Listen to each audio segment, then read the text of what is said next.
Alright, so what I did, instead of using the screwdriver this time, I just stuck the socket on there and just went like, and just pumped up and down until the little lock rings here came off.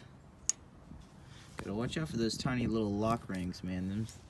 Those things will get lost so fast. Anyways, stick that in my magnet bowl. Okay, so check this out. See, I don't even have a seal here anymore.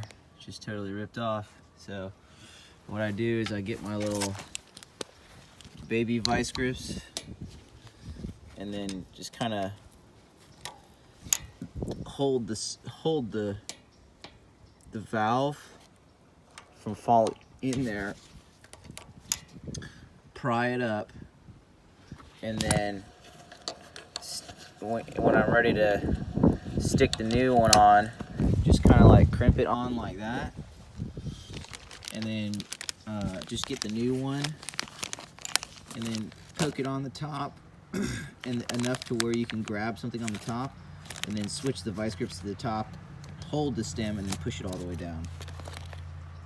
And then whenever you go to put this lock washer back on there, stick it on very carefully and use that socket and just press down.